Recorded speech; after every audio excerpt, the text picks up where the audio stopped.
So this one's gonna be about Ray Dalio's principles. And with that being said, and actually the second time I'm starting this, because somehow my phone freaked out, because somehow the connection with my PC somehow was lost. But nevertheless, hello and welcome back to the next episode of the Self-Development with Tactics fucking podcast. I maybe shouldn't always say fucking, because people will actually think like this is the actual name of the podcast. But it's not. It's the Self-Development with Tactics podcast, or SDWT, as I'm always kinda shortcutting it, because it's a little bit more convenient, I guess. I just have to, I hope the audio is good, I hope the audio is well, I hope there's no there's nothing fucked up or something, because as I said, the connection was lost for a second, and this could maybe lead to actually letting the whole audio be fucked, and I hope not. Unfortunately, because yesterday I was also going through this summary, which might be good, might not be good, because actually I would have had to actually do something else yesterday, because I'm normally always doing just two things at a time, or basically I'm just, doing them like, okay, today I'm gonna go through Ray Dalio's principles, and on another day I'm just doing something else, I'm doing this because, or most of the time, because I do think that sometimes book summaries can be pretty not that interesting, so not boring, you can still learn something from them, but it's not always quite interesting, and therefore I think it's just great to actually have something like, something different, something that's quick, easy, and nice to digest somehow. But unfortunately yesterday I've actually forgotten to go through the stop and do the exercise section, which is always at the end of a kind of sub-chapter, I would say. And because, I was in a hurry, but I was just pretty, long in the whole episode. So I actually decided to kind of end the episode above this paragraph, so above the stop and do this exercise paragraph. So I've still just put it into the description of the last episode, but I'm just gonna go through it in this episode nevertheless. Or anyways, actually. So stop and do this exercise. Think of someone who you disagree with often. What are they blind to what you see often? Does thinking of them as literally blind do the thing help you understand their thinking? So basically just, he wants to say, because yesterday's episode was basically all about things you see and other people don't see, which is, I think, a common thing, that you might see things others don't see, and also the other way around, that other people just see things that you don't see, which could be a little bit bad, because maybe you're seeing something or you're not seeing something that's quite important and quite really important. But think about someone who you're often disagreeing with, and try to understand what you see and they don't. And then also the other way around. So what do you tend to be blind to? Who can complement what you are blind to? Which basically means, okay, think about what you might not see. Maybe a lot of people talk to you that you are this and that, and you are never doing this and whatsoever.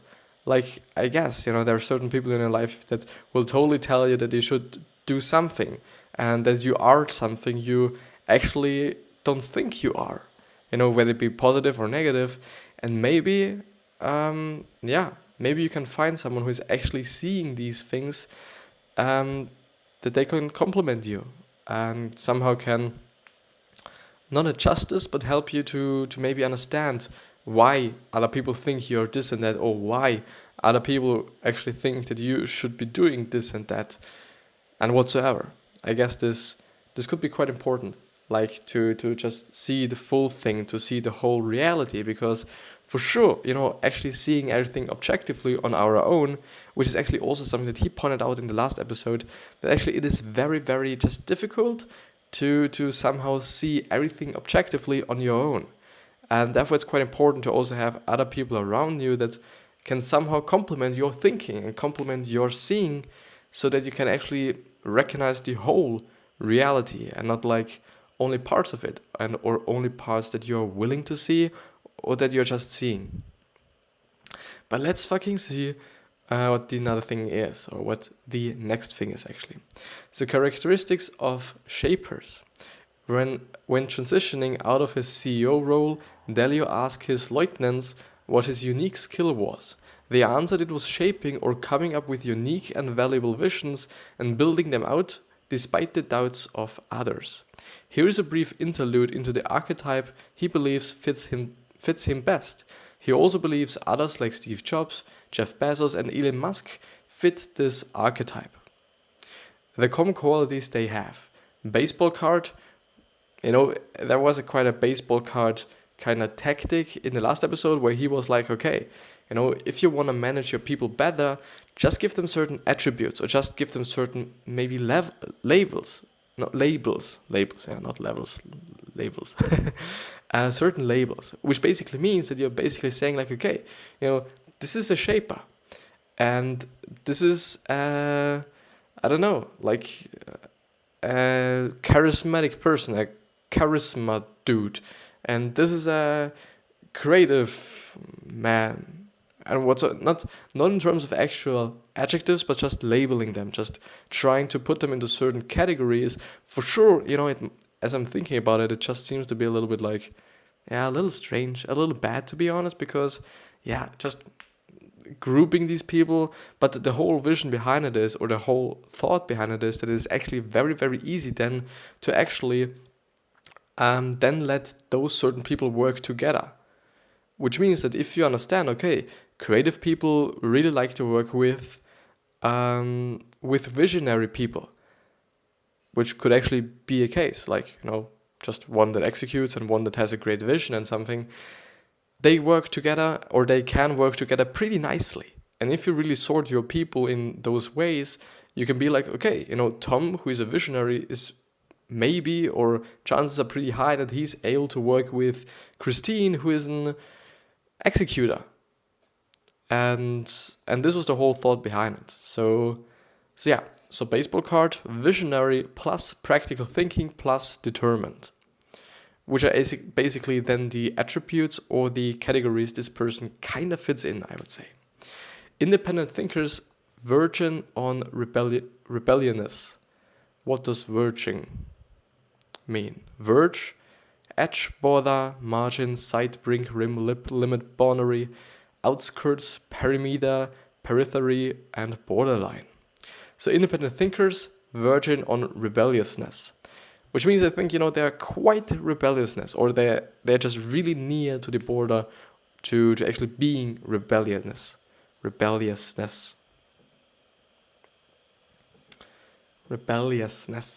Pretty nice word. Don't let anything stand in the way of achieving their goals. Are resilient and gritty since their need to achieve is stronger than the pain they experience. Have strong mental maps of how things should be done. Test their mental maps and change them to make them work better. Have a wider range of vision than most, seeing both big picture and granular details. Are assertive and open-minded at the same time. Are creative, systematic and practical at the same time, intolerant of people who work for them who aren't excellent. This is something that I'm not quite sure of. I'm really not quite sure of. It totally fits what Steve Jobs has been doing. It totally fits it. Like he's really been intolerant with the people, as I know. Just what I know. As far as I know, he was actually a pretty tough boss. Like. Gary Vee just once said that he wasn't doing the right thing in terms of actually working with people, in terms of actually he really kind of forced them to do things. And Gary Vee once, and I think this was in the interview with, I guess he's called Larry King, a very quite famous podcaster and interviewer and whatsoever, and he then said that he doesn't want to do that. And this is also what I think. Like, I do not want to be the person who is who kind of gets reminded as or remembered as the person was just, fucking with the people in terms of actually forcing them to work so hard that they, were unhappy. But for sure, like, even though, and also additionally to that, I do not think that this is actually needed to actually have a great company and whatsoever, which Apple definitely is. So I don't know, like, we will never know the alternative, we will never know what it would have been like if he wasn't such a person.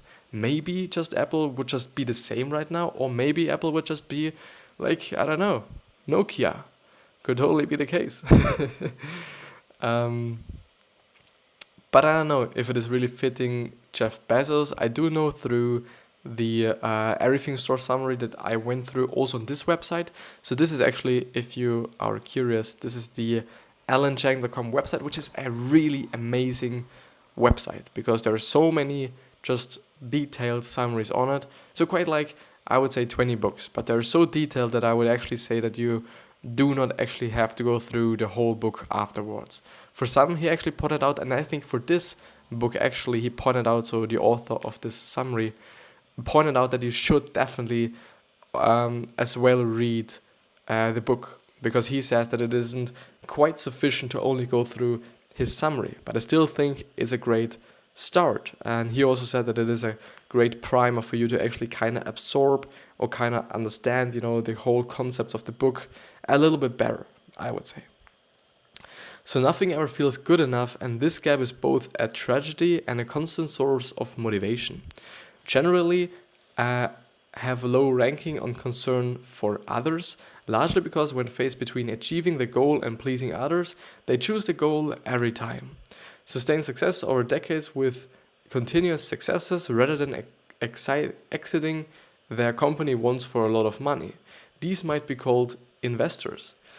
They totally can be called investors somehow because, they're going for the long term. And I do not only think that it is all about the long term for them. I guess it is just what makes them happy. For a lot of people, I guess they just think like, okay, I'm gonna have a company and then we're gonna sell it and then I will never do something else again. I'm not such a person. I'm really not. I really like to do things. And I guess, like, I don't know.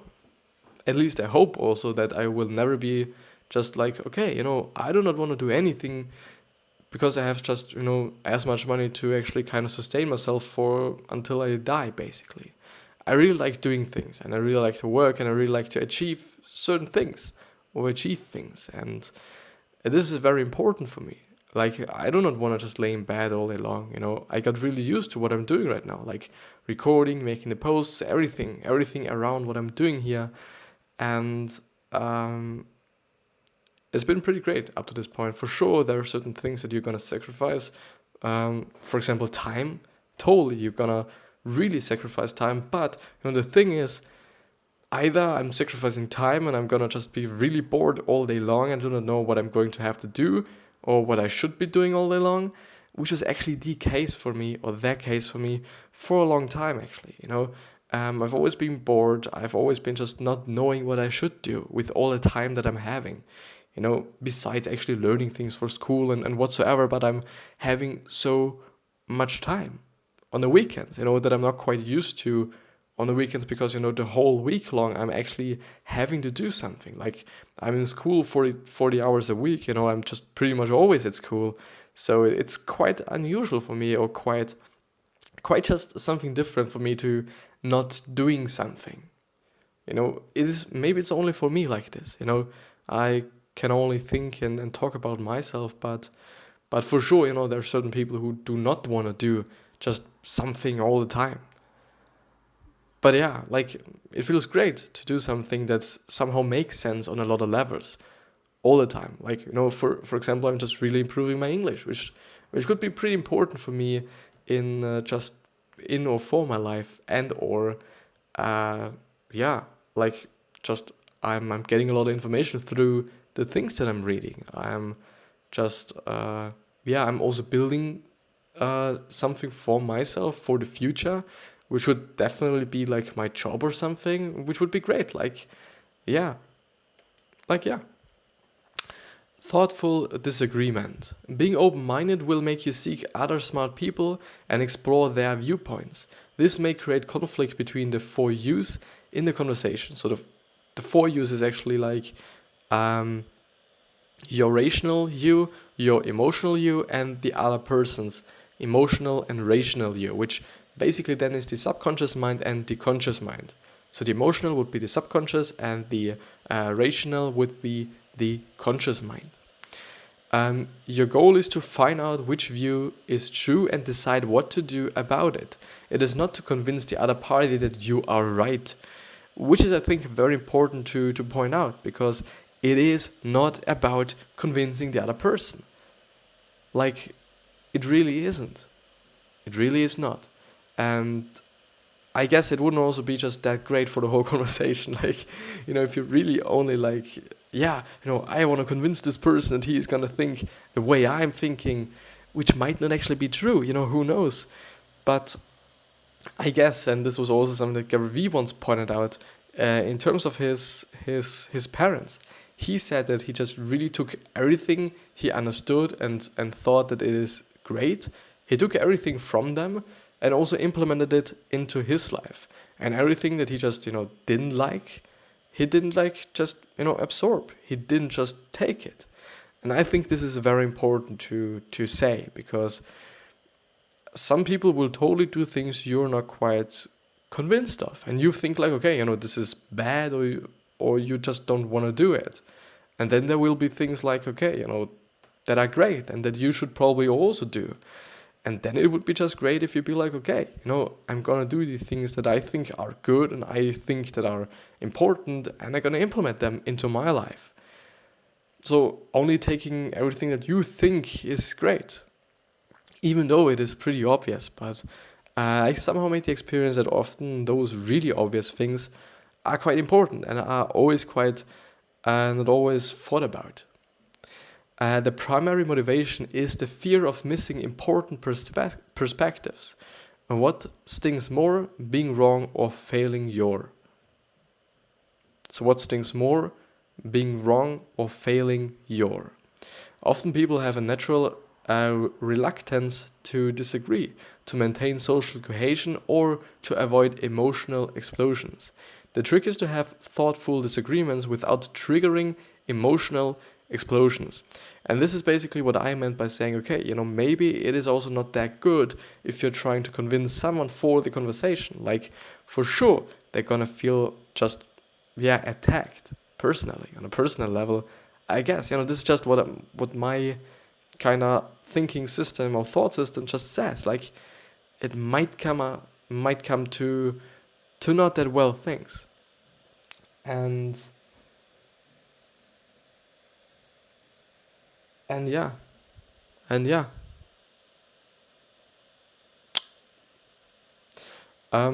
Be open-minded and assertive at the same time. You must see things through the other's eyes, while communicating clearly how you see things. The best idea will arise from this. Actually makes sense. Like empathy, which is basically what he was describing right there. Empathy is really important. I think it's really important, like really, really important. Tactics is always a great kind of, and we're actually halfway through this, at least, it somehow feels like this, but yeah. So the tactics: use questions rather than make statements. Discuss calmly and dispassionately, and remind the other of deviations from this. Deviations. Yeah, deviations. Which means the slightest deviation from approved procedures could prove disastrous. So divergence, isn't there a movie that's called Divergent or something? Digression, turning aside, departure, deflection, difference. What could be more?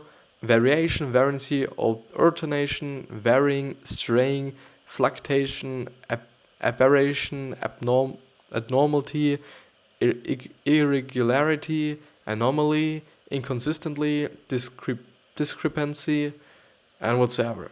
So discuss calmly and passionately, and remind the other of deviations from this.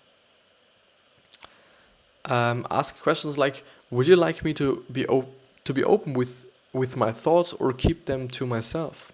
Are we trying to reach the best option, or are we trying to fight for our own point of view?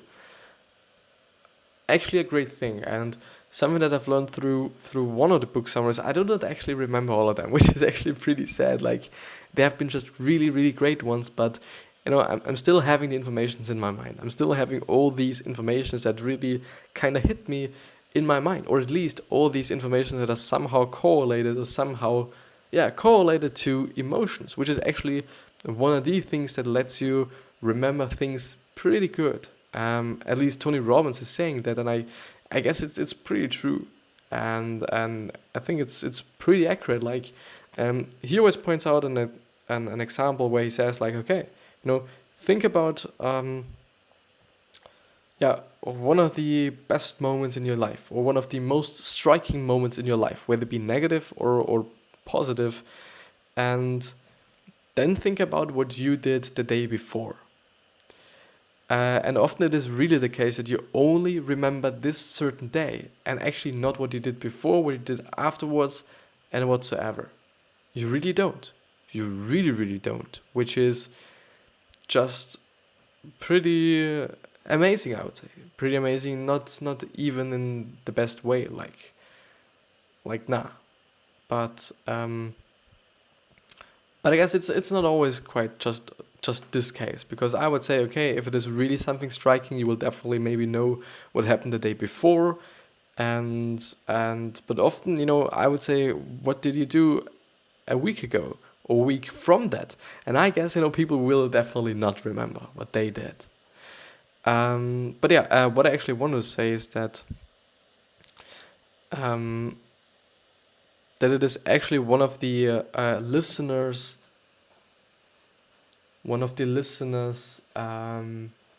So one thing that the listener just has to do, or also subconsciously is often doing, which is actually trying the communicator, or the person that is quite talking at the moment, helping them to actually kind of organize their thoughts, and also maybe trying to let people understand their own feelings. By maybe saying, and I guess it's from the book, it is something with difference. And it was a book about negotiation with an agent. I think it was from the FBI, I guess, but I don't remember. I really don't remember, unfortunately. But I'm sorry. But he actually said, like, okay, by trying to let the other person understand the feelings, like saying, you seem to be pretty happy. And then the person will have to think about it. Am I happy at this moment? And then they either say, okay, no, I'm actually not, I'm sorry. I'm actually not. Or they say, like, yeah, I truly am. And it really helps them to understand their own feelings, what they are thinking, whatsoever. Describe back to the other person their own perspective to make it clear you understand it. This was also actually something that this guy pointed out, that you should actually be somehow like, okay, as I've understood that is correct, you're saying blah, blah, blah, blah, blah, which is, I think, very important, because communication problems are pretty just normal, I would say. They just really be part of everybody's life. And this shouldn't be the case, at least not on such a high level. Like, we are facing communication problems really often, and it doesn't have to be the case. It really doesn't have. The 2-minute rule. You can call a short period to get your main thoughts out without interruption. Yeah, it seems to be quite accurate. Like, 2 minutes seems to be like, pretty accurate as a just amount of time where you can actually spread your opinion, or whatever it will be. Find the most believable people in the area and listen to their thoughtful disagreements. Triangulate with smart people, which means actually talking to smart people, what they think about you, what they think about certain things, and then also talk with people who are actually disagreeing with the people who are smart. Actually, this was part of last day's episode, and I am a little bit impressed that I'm actually remembering so much from yesterday's episode. It's really great, and I'm also just pretty happy that I also remember certain things from other books as well that have really struck me for sure.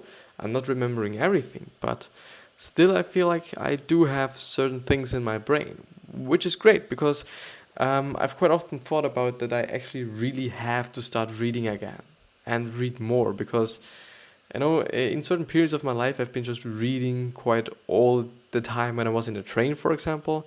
Nowadays I'm either I'm learning, which is pretty often the case, or I'm trying to post on social media, just get everything all right, comment on other people's posts and whatever it will be. But yeah, if you can't agree, find a person you both respect to moderate. So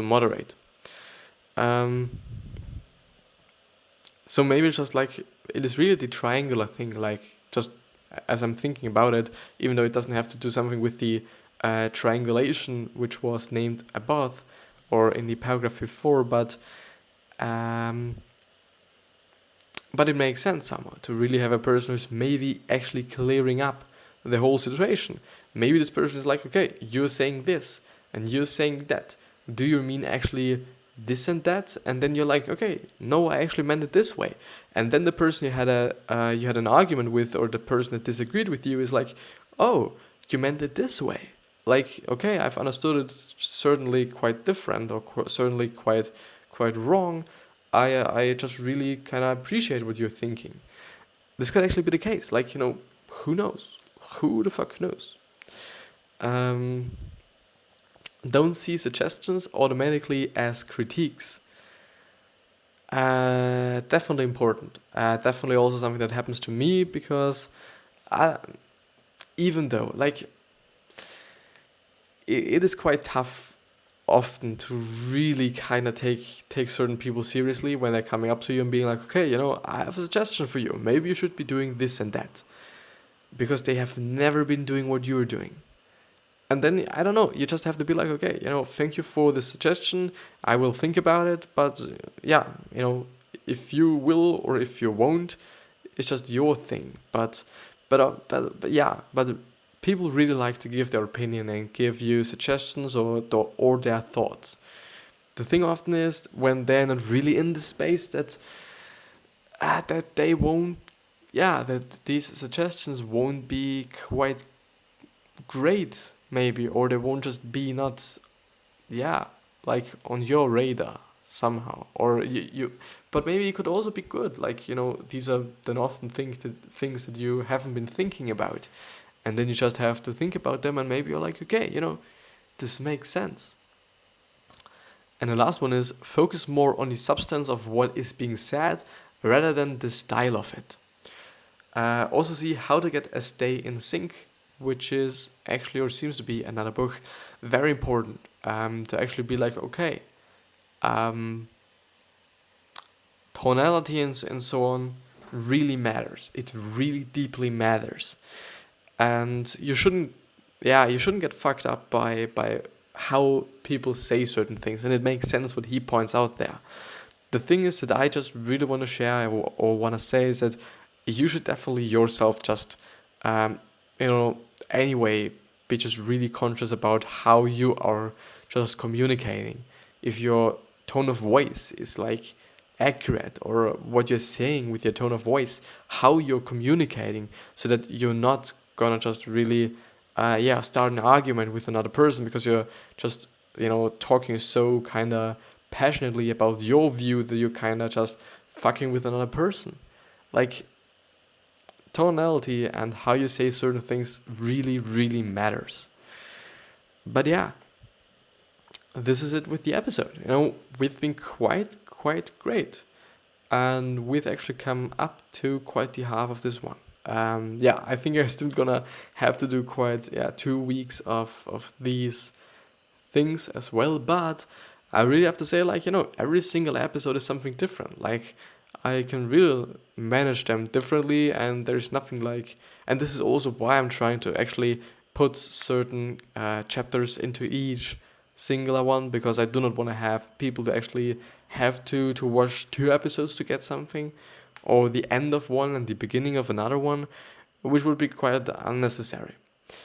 But yeah, I wish you the best health, wealth, happiness, and success. And yeah, I also wish that you can remind yourself on or remind yourself on how you're gonna be remembered. What the guy or girl in your funeral will say about you, whether it is something positive or negative, is totally in your hands.